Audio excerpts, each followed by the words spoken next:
All right. Hello, everybody, and welcome back to Bytown Housing after our little hiatus there. I'll call the meeting to order at 3:04 p.m. Any additions or changes to the agenda today? No? Awesome.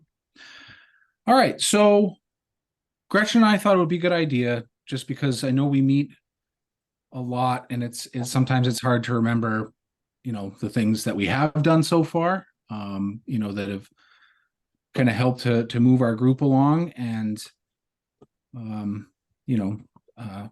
things that we're going to be doing here in the future. So, for anybody who's not familiar, this group was started in 2018 as a subcommittee of the Bytown Economic Development Committee. The Bytown has been around since shortly after both of the towns implemented the local 1% option tax back in the late 2010s. And this is one of two subcommittees of Bytown Economic Development. There's this housing committee, and then we have a marketing committee as well that deals with the marketing here in the Valley. So, Gretchen, do you want to go into how the housing report came about, just because that was a little before my time?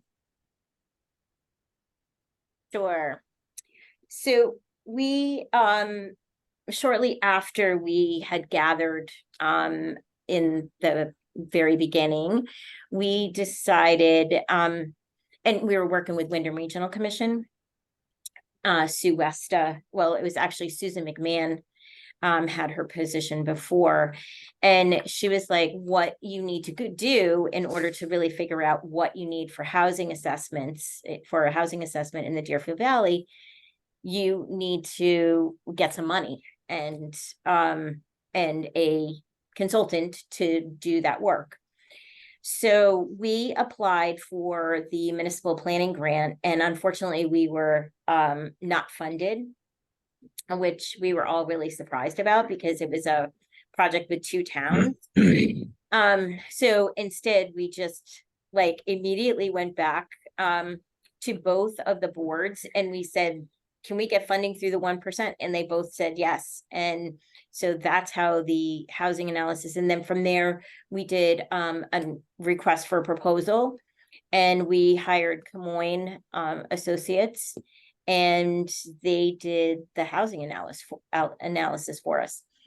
They hadn't done many of them, and I know maybe Vicky, you can talk about this a little bit, but we definitely asked them to do action items so that we had something to act on after the analysis was done. And they did come up with some things, but they were not super dynamic. Some of them were like low-hanging fruit kind of stuff, but then a lot of it the majority of it was actually really high-level stuff that's going to cost a lot of money, and et cetera, et cetera. Vicky, do you have any comment around their recommendations? I would agree with that. It was a little overwhelming, that there was no path to it. It's like you have these small low-hanging things that, yes, thank you, lots of them we'd already identified, and then these very expensive options. So it was a little overwhelming. So that's where the housing analysis came about. What year was that? 2019. How relevant is that housing analysis post-COVID? Probably not. I would agree with Gretchen. However, there are still bits and pieces of that housing analysis that I believe are relevant. It's just that a lot of the assessment of the need, what was available for housing stock and things like that, a lot of that has obviously changed. But there are still some action items from that analysis that are absolutely still relevant and that we're using as part of our roadmap to try to address some of the issues. Great. Okay. So a few things that we've kind of pulled out of that analysis that we've moved forward with, since it was published. Gretchen and myself put together a letter to send out to private developers, encouraging them to look at both Wilmington and Dover as viable options for for private development and workforce housing. I at least started the conversation with some of these developers. I know land is tricky, zoning is tricky. There's lots of sticky pieces, but it was good to at least get ourselves in front of these developers and say, hey, this is potentially a viable option for you. So if you're interested, let's have a conversation. And I think we've had some ongoing conversations with some of these developers, and I think it was a positive thing for us to have done, just to get ourselves in front of people. We did offer and are still offering some free shared housing webinars. We used some money through a grant that we received that was the one from Peoples at the time, was it not, Gretchen? Yeah. Yes, it was Peoples at the time. Yep. So we took that money and we put it towards buying some seats in a local shared housing class. You can find the information for that on our website, deerfieldvalleyhousing.com. So that is still available. And while we've had some people who almost took advantage of it, we haven't had anybody come all the way through yet. So we're just waiting for that to come to fruition. But that's one of the things that we've been working on. The website. So we have a Facebook page, and we're doing our best to share information there as it becomes available about webinars and public sessions and things like that are available to both renters and landlords and people looking for housing, things like that. But we took it one step further and built a website where we can house all of this information. There it is. I will pull it up real quick. I know many of you have seen it, but I'll share it briefly anyway. So this is our DeerfieldValleyHousing.com website. Information here on, Bytown housing. Actually, for any time you miss a meeting or if you want to get caught up on things we've been talking about as we're coming along, all of our previous meetings are actually on this website with the agendas and all those things so that you can follow along. A little background on the Bytown there. A link to our housing analysis. So I know I sent you guys the link in the email, but if you need to find it or send it to anybody, you can find it right there. We also have resources here. We don't have any rentals right now, but we have had 2 come through this. Whether or not they were filled from this website, I'm not sure, but this is a spot. Todd and anyone else who owns properties, if you have a space become available, you let us know about it, and we can be providing information for people there. All of the resources that we've compiled, this is an ongoing list. This gets added to all of the time. If somebody comes across a piece of useful information that they think should be on the website, we absolutely encourage you to share that with us so that we can have it posted there. We have a landlord resources page, including the accessory dwelling unit information, kind of an overview that we had put together for both Dover and Wilmington, information on VHIP, landlord assistance, things like that, all lives there.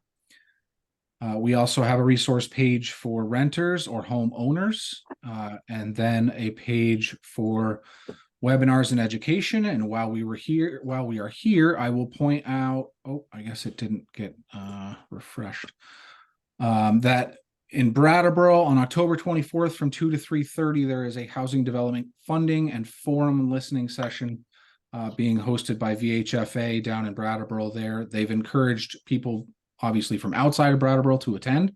That just happens to be where it's hosted. So we've shared this information. We're going to send this out to our developers list as well.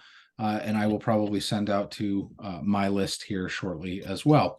But this is kind of a spot where you can come to find information on what's available for classes. Here's our shared housing poster, and then a recap and actually full recordings of the multifamily homebuyer course that was offered by the BDCC in Vermont. Okay. So that's our website. Again, that's, kind of another notch in our belt and things that we've been working on. We just touched the ADU flyer. Gretchen, did you want to talk about this piece? Sure. So we had the committee together, working with Wilmington Works Economic Development Group, created an accessory dwelling unit flyer that we could put out to people in Dover and in Wilmington, that would encourage them to put on an accessory dwelling unit onto their house and rent it out for a long-term rental. Thank you, Eric. Yep. For putting that up. But that's what it looks like. It's a trifold, a two-sided trifold. And it has resources on there, and how to go about getting permitting and that kind of thing. So we had one of these for Wilmington and another one for Dover. This is the Wilmington one here that I had pulled up, but they look Because very. obviously you have to go to the zoning administrators in the proper town. So did we see any applications for accessory dwelling units? No, after we did it. There was one before, but after there was not one. So Yeah, I think it's still a situation where people are realizing that it is an option. And I think, things like this flyer, having it available, hard copy in the chamber and at the town offices, and having it available on our website is just another avenue for people to find that information, to realize that, accessory dwelling units are in fact an option and are a viable solution for additional income.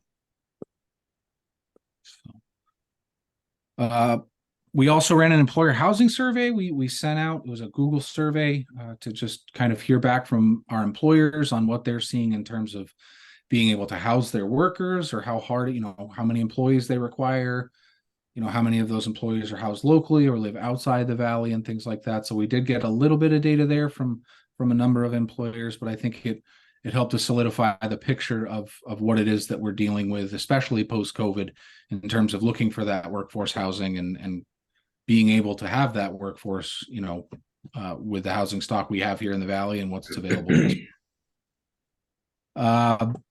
And then the last thing we'll touch on today is, obviously the subcommittee's work. And we started this conversation here in housing, good Lord, probably a year and a half ago, concerning STRs. We've spent quite a bit of time on it and talking about it. And, we decided to go the subcommittee route and involve some people, actually some of our new housing members here, to join us and to talk through the issues and some of the problems and solutions and things that we saw. So, another feather in our cap, I'll say, is the sub-rental, or the subcommittee rental housing report that we produced. I think that's a good segue into our next conversation, which is that report. So just as a quick recap, I know most of you sat on that committee, but we'll just go quickly over some of the things that we were talking about there that came out of that subcommittee. So for long-term rentals, we're talking about, establishing that landlord group to provide, camaraderie, education, advice to each other and things like that between our property owners who are offering those long-term rentals, to help each other out a little bit. Education about existing long-term rental regulations and landlords and tenants. Again, a lot of that information is available on our website, but people who are boots to ground are obviously going to have a much closer relationship with a lot of those regulations and rules. We talked about the book, Renting Vermont, which is a great book, that covers, kind of the ins and outs of a lot of the long-term rental stuff. The issue with that being is that it's put out by the Champlain Valley Housing Authority. And while some of it does apply to us, it's very centered on that area of the state. And I think that the idea was we look into making one that matches what we're trying to do a little better. So that's where that came from. Education on vetting tenants, safety certifications, putting together a database of the long-term rentals in the region with no fee to register. The tenant education piece. In Dover need to work on zoning regulations for long-term rentals was one of the recommendations that came out of that. Education on future community development, creative rental solutions to address affordability. The possibility of using that tax bill to disseminate housing information, or to possibly gain, contact information on that type of housing. Obviously to promote the website that we came up with. The business, having businesses create that employee housing and how we can be helping them to do that. And then renting those rooms and common spaces, the shared housing piece. Okay. The second piece to this was obviously the short-term rental piece, which is the next part of our conversation, but I'll just quickly go through the recommendations. Recommendation 1 was to make recommendations on rules and regulations to the town regarding short-term rentals. So basically we said we are going to make recommendations to the towns. Recommendation 2, the town should consider exploring options of implementing a registration system for short-term rentals. Recommendation 3, all short-term rentals shall complete the required fire compliance checklist from the State of Vermont Fire Safety Department and file with the town in which the rental resides. Now, just to be clear, this is already a requirement of the state that you self-certify per the Department of Fire Safety. It's just not something that everybody knows needs to be done, which is why we made the recommendation to make sure that that's getting done, and as proof of that is filed on behalf as part of your registration. An emergency contact list shall be posted in the entrance or prominent location inside each STR location with emergency contacts for the property and local emergency services. Recommendation 5, a point of contact for all short-term rentals must be on file with the towns for each property being used as a short-term rental. Recommendation 6, a point of contact or authorized representative must be able to respond to issues on the rental property within 1 hour, 24/7 while the rental is in use. Please bear in mind, this does not mean you have to be on the property within an hour, but that you can respond to any issue that may be there within an hour. And the final recommendation is the bear-proof trash and recycling storage is required by any property being used as a short-term rental.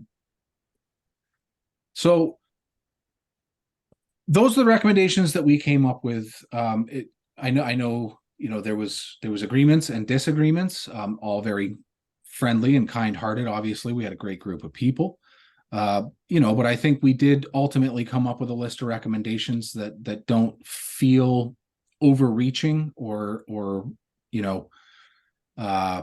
overbearing. There was, some recommendations about, whether or not we let the zoning or health officer enter a property or things like that, or make sure that, people are registered with the state and their rooms and meals taxes and things like that. And it was those pieces I think the group ultimately felt, might have been overstepping a little bit. So we tried to stay with things that, basically as long as you are responsibly running your STR right now, there really wouldn't be too much to worry about by implementing, this list of recommendations. Any questions on, sorry, I know we're kind of flying through things here. Any questions on anything that we've covered so far? Awesome. All right, so then we'll move on to the Dover STR meeting. So on October 19th, it's a Thursday at 6:30 p.m. at the Dover Town Hall, not to be confused with the Dover Town Office, but at the Town Hall at 189 Taftbrook Road in East Dover. We will be hosting a public meeting to discuss these recommendations that were presented to the Select Board. We've had... It's been busy with, both sides calling and preparing, I think, for this meeting. I think so far everything has seemed, level-headed and well thought out in terms of, what people would like to see discussed at this meeting. So, we look forward to doing that. It's an opportunity for everybody, residents, property owners, second homeowners, STR owners, everybody to get into the room to talk about these recommendations. I will say I've heard from many Dover STR owners who have absolutely no issues whatsoever with what we've presented to the board. I think, the concern is that it goes too far, as we've seen happen in other parts of the state. So I think, if we keep the conversation going in the right direction and try to stick close to what these recommendations are, I think it'll be a positive conversation for the town of Dover. Okay. Any questions on that for me? I'd just like to applaud Dover in the way that they are reviewing those recommendations and doing the public meetings versus what's going on in Wilmington.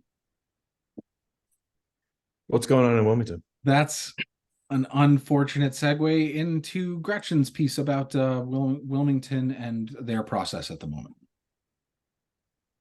So I just want to make it clear that the select board and the planning commission are two different entities, and the planning commission is on a path, and I want to make clear that we did have a bylaw modernization grant to make housing easier to build in our districts in Wilmington, and unfortunately it kind of like got meld down into really the downtown district. We have a little bit of in the residential as well for housing. And so those recommendations that we worked with Wyndham Regional Commission on also got molded into this whole short-term rental piece, with really without the select board having their meeting to talk about ideas about how to our recommendations from that same report. And what has happened is, and especially, you know, our zoning administrator treats short-term rentals as lodging. And so the recommendation, so there's a hearing that's coming up on October 23rd at 5 p.m. And it is about these changes. And it does include the bylaw modernization grant changes, and it also has the short-term rental piece. So they're adding next to lodging the word short-term rental. But the big piece is in the residential district, the maximum amount of bedrooms that you can have permitted for short-term rentals is 2 bedrooms. And Chimney Hill is in the residential district. So I'm not sure how that is all going to be handled, but so there's 2 So that was a great summary, Gretchen, because yeah, it took me the last 2 days trying to figure this out. And so I just pieced that all together, and pretty much where I'm at now is I have an ask out to Scott. Hey, how can we merge all of Chimney Hill into the nearby resort residential zone that surrounds Haystack Golf Course? Easy button, done. We'll get the permits, we're fine. But it's just, yeah, I wish it was communicated better and clearer. It took a lot of back and forth to get the right answer. But thank you for that summary. Right, because yes, it is very, very challenging because you do have to read through the red line that is on our website. If anybody is interested in that, please give me a call and I can forward that to you. But there's going to be 2 opportunities for people to come. And, you know, the first one is on the 23rd at 5 p.m.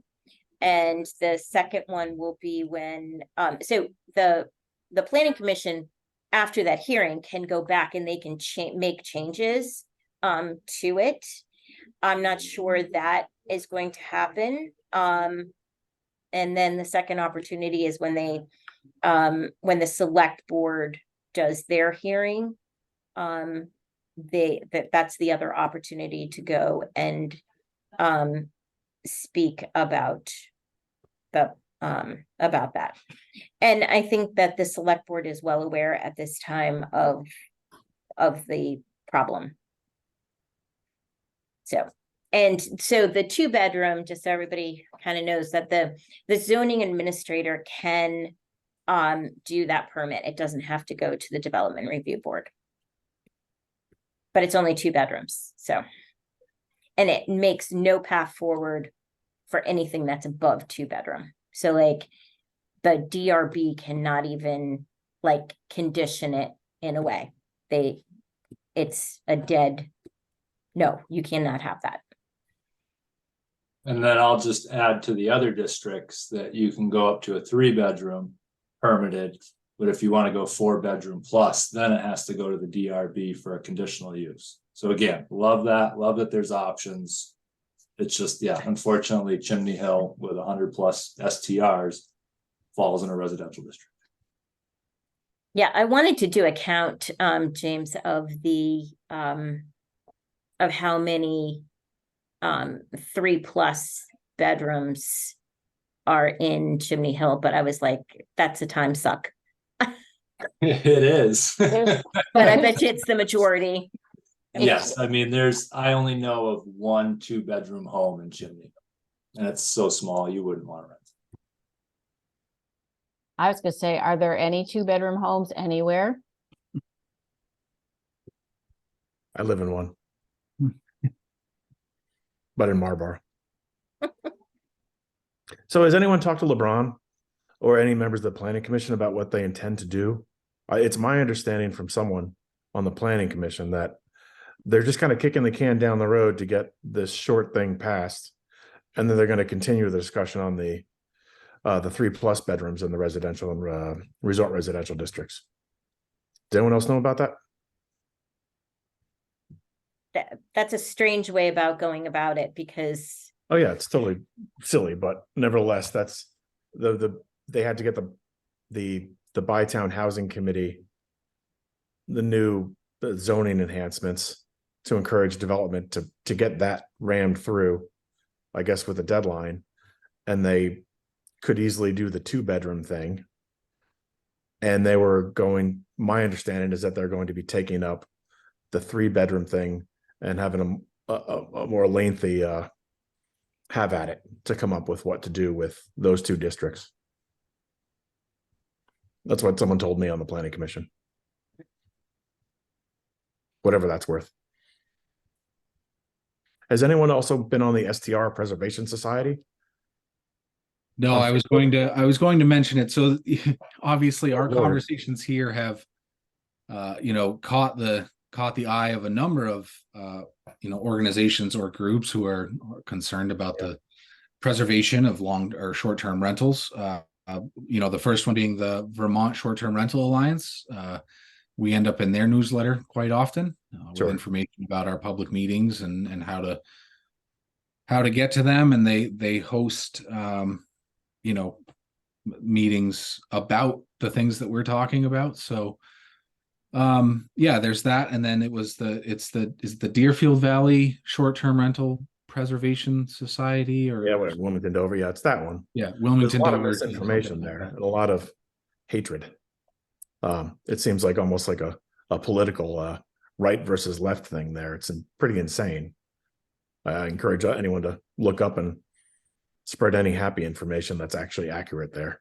Yeah, I think a lot of the issue that we run into here with this whole conversation, and it's been this way from the beginning, is that the second we start talking about rules or any types of changes or anything like that, it's automatically like, grab your torch and your pitchfork and head down to City Hall and let's stop them before they do it. When in reality, if you've been following along with the conversation and educate yourself as to what it is that's actually being presented, especially as far as the rental subcommittee was concerned, none of that is earth-shattering stuff. None of it is altering where you can do it, how you can do it.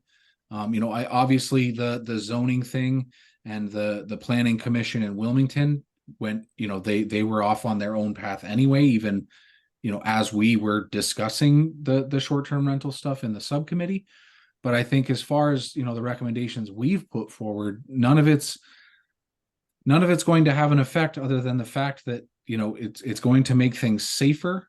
It might require a little more legwork, but I've never met anyone who owned a business or had a way to make money that there's no get rich quick schemes, right? You gotta give a little to make a little. And I think, if we're asking for, a few things, if we're asking for, you to pay into a registration system just so that we can have this problem kind of managed, not problem, but have this managed, to make sure that everything runs a little smoother, then I really don't think it's a huge ask. And to be completely honest with you, this conversation did not initially start and has never been because we don't want STRs here in the Valley, right?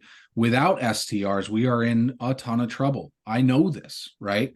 We get 1% money from STRs.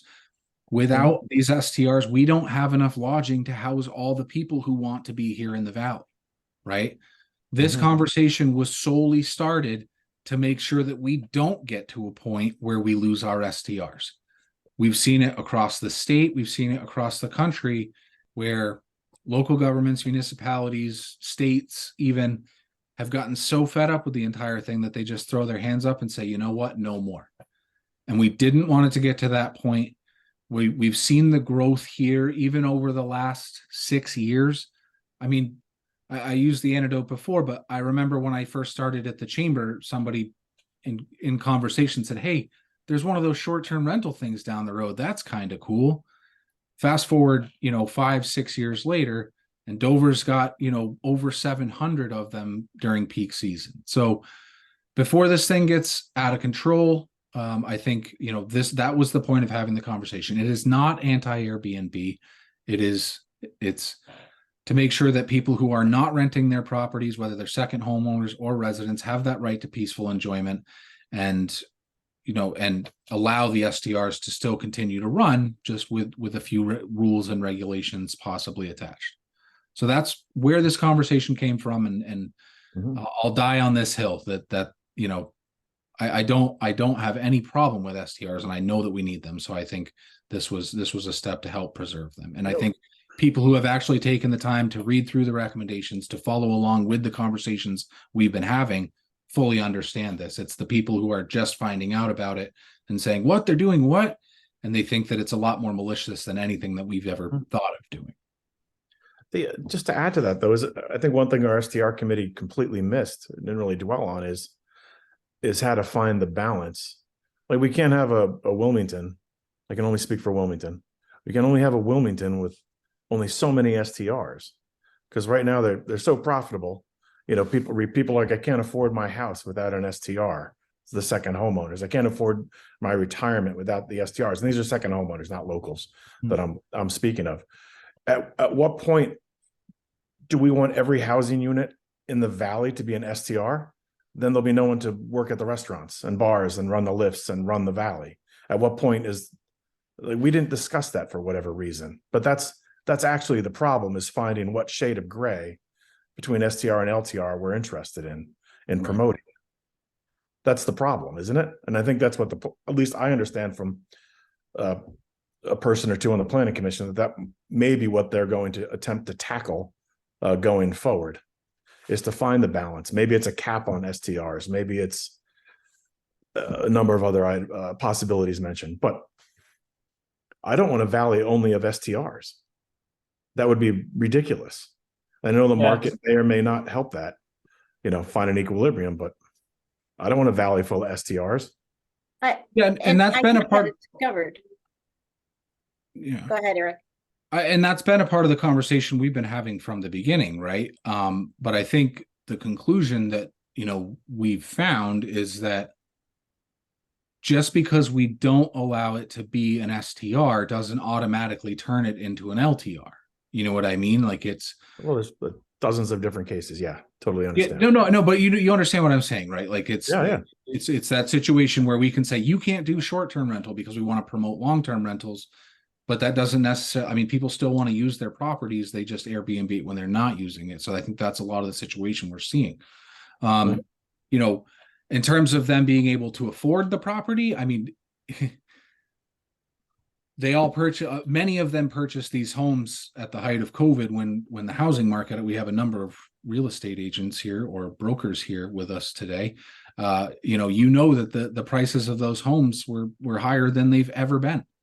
And I think people went into buying these homes knowing I can offset some of these costs with those short-term rentals. So while I don't know that, limiting the short-term rentals has the impact that we're looking for, I know that incentivizing the long-term rentals is the route that we looked at going, to say, how can we be helping people instead of saying, no, you can't do something, be like, hey, you can do this instead. Yeah. Right. Let's incentivize the landlords. Let's incentivize the people looking to build those accessory dwelling units or to do that shared housing or something like that. That's, I think, where we can start, because that sweeping regulation to say only this many STRs or only this, or, I think that's literally years of fighting and litigation it's a much bigger can of worms. I agree. I just think the prize is the balance, Right. not some of these half measures. No, I Right? understand. The market will solve some. Supply and demand. The incentives will supply some. But I do actually have a fear that we could just become an entire community of STRs. And those who know me in the meetings, that's a little bit of an about face from where I was 5 or 6 months ago. Right, and I think, to James's point about, like taking Chimney Hill and putting it into the resort residential, that is something that I brought up early on in a planning commission meeting, and they were like, absolutely not. And they said that is going to be too difficult to do. I don't understand that, why it would be, but the Gretchen, how many counter voters- of that, what's that, Todd? Excuse me, sorry. I'll wait till I interrupted. I'm sorry. No, go ahead. I said, how many voters in town? Just a quick question. I have no idea. Approximate. 1,500? Maybe. Yeah, it's 1,600, I think, Todd. Okay, it's about 1,600. So, like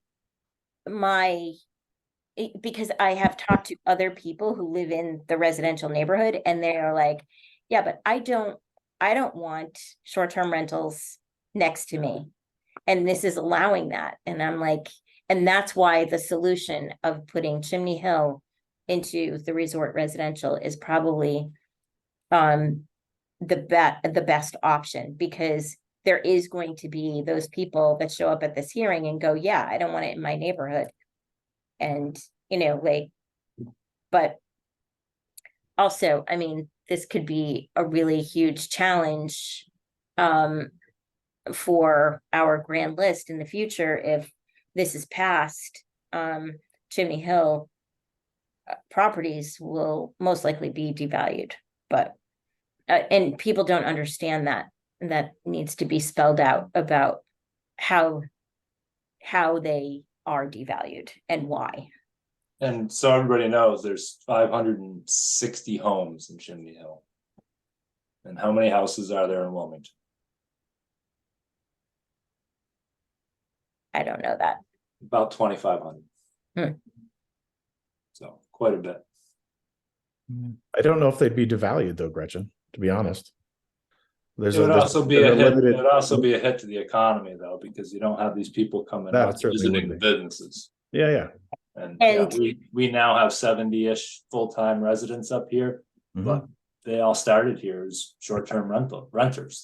That's how they found Chimney Hill. So we have a lot of short-term rentals that eventually buy their own home here. And yeah, I mean, from what I'm hearing from owners, because this is all just coming in the past couple of days, and they've been writing letters to people in the town, is that it's not that they can't afford their home, but if they're not using it, why not make a buck? I mean, it is what it is. And Chimney Hill has 38 homes just in our long-term rental program. And we would love more. Again, those are seasonal rentals from November to April, but people gobble them up. They love having that home. They don't want Airbnb every week. Right, and they're just trying to offset their taxes. I mean, my cousin owns a mansion on, Cape Nettic, and, yeah, they have a lot of money. They can afford the place, but what do? They rent it for the month of September to help offset the taxes. Like, it's what people do. So, and, they're blocking off separate dates, like when they're coming up skiing or when they're coming for the summer, and then they're using them for short-term rental and hiring a local person to come and clean in between. And it's going to hurt our 1% local option tax as well.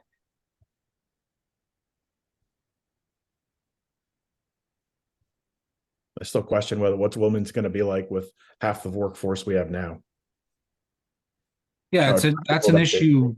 That's an issue in every resort community at this Yeah. point. It's it's not exclusive to us. I mean, I'm reading stories from out west where they're losing their workforce at an alarming rate. And then a lot of people who come say, why isn't anything open? And it's like, well, because they don't have the workforce. And it's not just, I think people confuse the situation by saying, oh, like it's just a bunch of waiters and waitresses. It's not. It's doctors, it's postmasters, it's other professional services.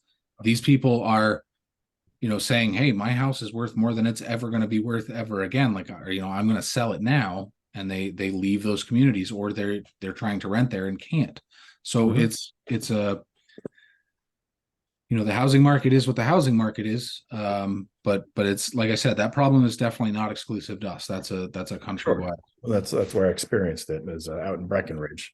Yeah. And then kind of talked to a lot of bartenders and wait staff and construction guys out there when I was there. But I think the issue is that values are artificially inflated by STRs. It's not that they're going to be devalued. It's that they're going to recognize that they're artificially inflated by this phenomena. Yeah. Just So, did everybody hear about what Killington just approved? A $47 million TIF district bond to build infrastructure and to build a 200 plus unit housing. 60% will be sold at market, 40% are for workforce housing. So these kinds of things are starting to happen, where it's a public-private partnership between the town and a developer, and they're being proactive about finding workforce housing. It's something that I think, are going to have to face too. Agreed. Yeah. So, Agreed. Yeah, but we need Wilmington's to gonna come up build- with a different financing mechanism, because unfortunately we don't qualify for TIF money. So, but But how it is- would Killington and not either of our towns? I have Gretchen. no idea. I don't understand it, but we don't. Well, then we have to figure out how to be qualified. Yeah. Yeah. Or not spend $5 million on a new fire station. Mhm. Who knows how many million on a new town hall, and maybe expand our infrastructure. Wilmington speak. Yeah, we have infrastructure things we've been discussing in Dover as well for a very long time. So it's not exclusive to just Wilmington. Gretchen, what do you need to qualify for TIF district? Is that part of that SEDS thing that BDCC asks for every year? No, it's set at the state level, and usually it's towns that are the size of like Brattleboro or Bennington, they have TIF districts. I have talked to several people at the state level about creating these small mini TIF districts in small towns. But it does never, it's gone to the legislature for vote twice and it didn't pass. I think that they are trying to tweak it a little bit more, and they're going to go back this coming legislative session and try to get it passed through. And so what those would look like is, like, for instance, our infrastructure project that we're doing, that we could make that a TIF district, because it's gonna grow the economy there, and we would have to apply for that to become a TIF district. I mean, it's not going to happen in time for that project, but that's an example. So you would have to outline specific projects.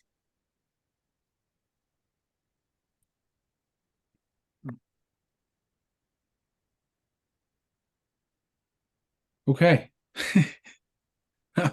We went a bunch of different directions there. So but I know. So I just want to make one more comment here. So just back to Todd's point about, like, we don't want to become a town of just short-term rentals. And that's why I do think, like for Chimney Hill, I think that the best option is really for them to become a resort residential, and then it would be allowed. and then not have that happening in the rest of the residential district. You know, it would be up to 2 bedrooms that you could do. And I had another point, but I just lost it. Sorry. Okay. This is Becky, real quick. I'd just like to mention, we've been talking about accessory dwellings and we've been talking about shared housing. One thing, while I think they're both great programs, one thing being a supervisor of the senior community, as soon as one of our seniors has an accessory dwelling or a shared housing, it knocks them out of most of their funding that they're eligible for. So I think this is a higher state level to see what we can do with our senior housing, you know, not Butterfield, but our individual seniors housing that they can do to maybe have a dwelling that will help them a little, but not knock them out of any eligibility for state assistance or even federal assistance. This is a huge struggle for a lot of our residents right now. Wow. Great point. Thank you, Becky. Okay, let's move on because we're almost out of time here, but that was a good conversation. Thank you, everybody. So one of the things we talked about, again, coming out of the rental subcommittee, was the formation of a landlord group or organization. Okay. I know that that's something that Todd had interest in as a property owner, and I think you know, has a good base of knowledge to be helping with that. What are our thoughts on the best way to get this together? Because as of right now, like, we don't have, in Dover anyway, I don't have a comprehensive list of who's, you know, we know a handful of people who are running obviously some long-term rental properties, but we don't have a comprehensive list of everybody that's doing that.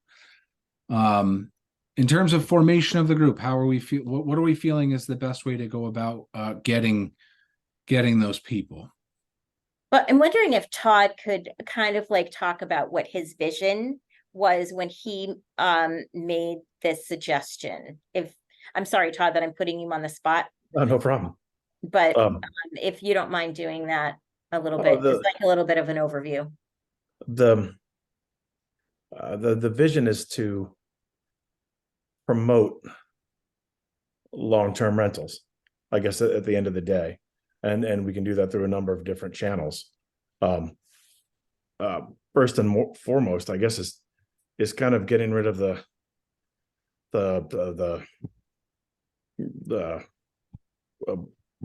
falsehoods that it's impossible to elect or to evict people in town, and that it's not profitable. I think if done right, it can be very profitable. I think a lot of STR owners who have 1 and 2 bedrooms might find themselves much better off financially renting it for a year, and just starting to get those messages out there, but then creating it as a resource for landlords to learn how to vet tenants correctly. It's not that hard. It's not brain surgery to figure out how to rent to the right person. Let's get that information out there to them. Let's get some of the economics and the financial aspects of it. Let's make those known and available to property owners around town and people with the apartments already. Let's create a resource to help landlords deal with the problems we face every day, evictions, etc. I don't know. What's a bit of it in a nutshell. Just it's more PR. Well, I guess it's half PR, maybe half a resource for people who would be interested in doing LTR versus STR, or just come in and do LTRs for that matter. Build new LTRs. Mm-hmm. So I think the way that we probably should try to kick this off a little bit is to create like a mission statement or a charter. We could, I don't know how official that we really want to make this, but because you want to capture the idea around it to get landlords involved. And so I think we need some, like a mission statement, some sort of language around how we're gonna go about, and that's something that we can promote the actual committee or group Mhm. with. Any other thoughts? No, I think that's a good idea. I don't think we need to go like down the charter charge road, right? But I think definitely at least a mission statement for the group to kind of outline what it is and why it would be there is absolutely a great place to start. Anybody want to tackle that? Yeah, or a couple people want to get together between now Happy and to the next happy to meeting? be involved. Okay. Okay. Anybody else want to work with Todd? No one who wants to work with me. Come on. I'm a pain in the ass. I don't blame any of you. I will. There we go. Awesome. Jen and I can get along. That's Awesome. awesome.